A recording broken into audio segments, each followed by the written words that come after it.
looks like the weather's unpredictable today. Will it rain? It's not so far, but it's really cloudy. Hoping I can get some a flight in for practice. It actually has a lot of clouds, which in my opinion anyways gives it kind of a different type of character. It seems like a lot of the interesting drone related news stuff is outside of Canada recently too, like things like in the UK. But today was actually supposed to be that Pokemon Go day for the anniversary. Like I think if you're in Chicago, there's probably, like from what I've seen the pictures, tens of thousands of people lining up outside to play the game. I mean, for me anyways, it's always fascinating to see things like arts and entertainment being able to bring people together. I mean, I think it's important for people to understand too, even if you don't actually play or are involved in these type of things. Although it's kind of interesting, this thing I think anyways from a business perspective in many ways, because apparently there's too many people there. People can't really get in, like the lineups are ridiculous apparently, and no one can actually access the game because there's way too much traffic. And so they had to like do all these announcements, and as the CEO walked the stage, apparently people were booing him. Like the envision would normally be you have all these hardcore fans of like the game or whatever. They would be cheering like the creator of the game, essentially, the person that runs the company, but they were booing him. You guys can see it here. And again, to my understanding, it was just due to the fact that there's just way too many people eating up all the bandwidth and everything like that. As well, like I guess there were some bugs in the game. That was a little unfortunate because I thought this would actually bring people together, everyone would have like a great time and all that. I guess it goes to show you when you become too big or too successful at times, you gotta prepare for it, huh?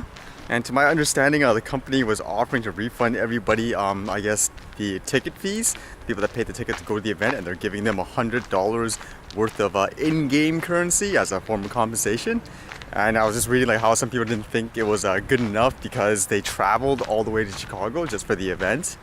And it makes me think in many ways, like, what can you do as a company? Like, they royally screwed up, like, in many ways, but what can they do? Like, what would be satisfactory in people's minds? Yep, you guys see a cluster today? That's because of this game.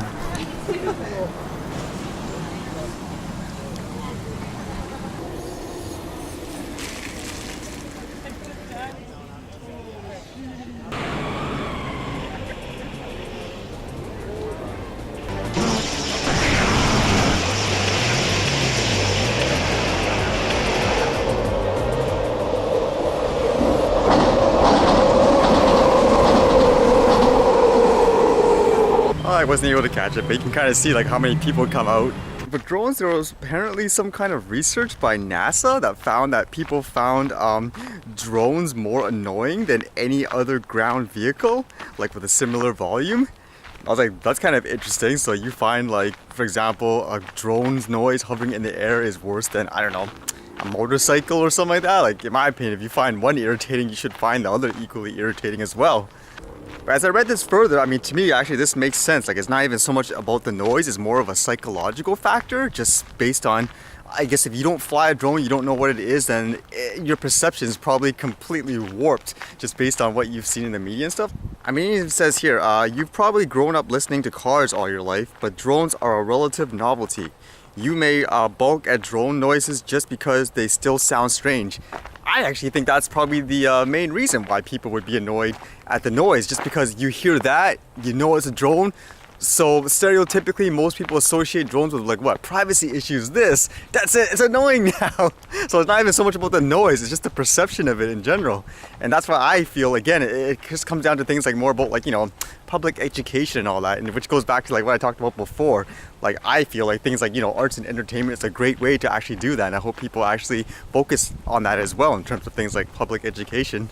And speaking about arts and entertainment, just like I said, I created like that video and stuff, hopefully to encourage people to open up their minds about the drones, like as a form of like artistic expression, because you know, people relate to things differently.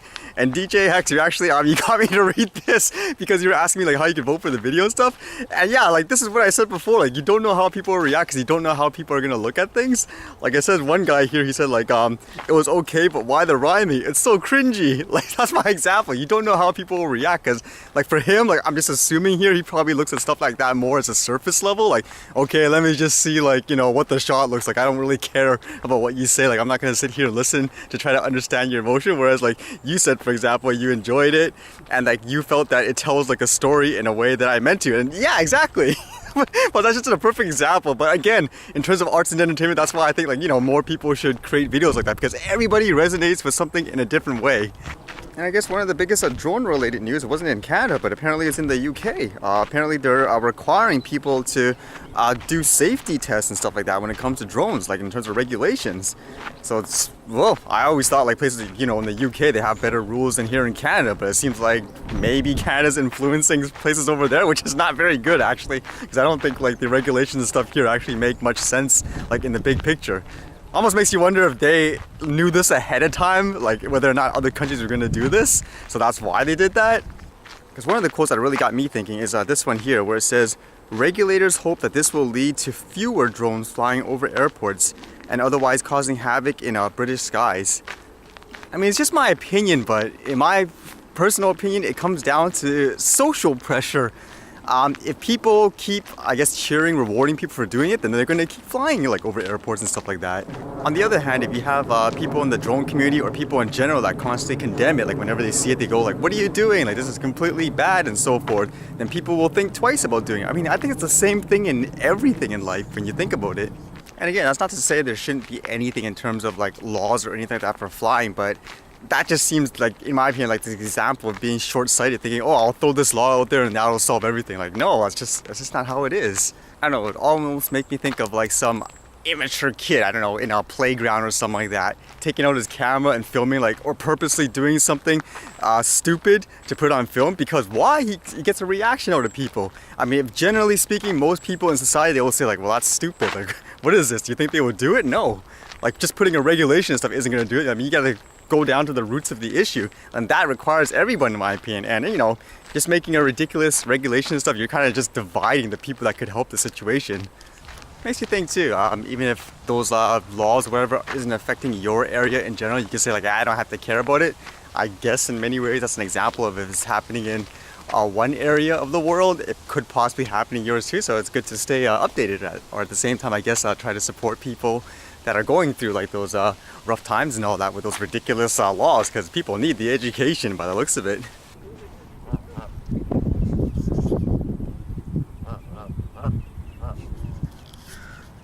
Those ducks and goose look like they got into a rumble.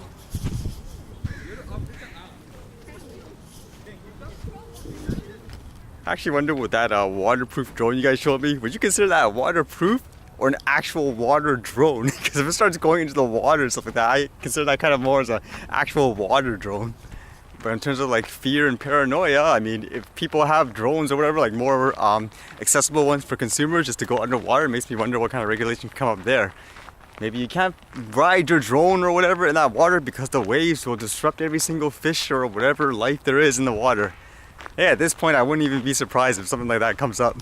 Alright, let's see if we can get some flight in before the rain starts coming down.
Okay, that was kind of interesting. I was actually just testing a little bit of the follow me mode because I remember before when I tried it, that was like way back during the winter.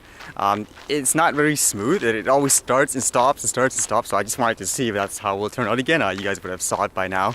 The active track is actually really smooth, but then it can't follow you like, you know, through the forest and stuff like that. Like this one, it could, but then it's not going smooth. So yeah, I guess there's no perfect solution yet.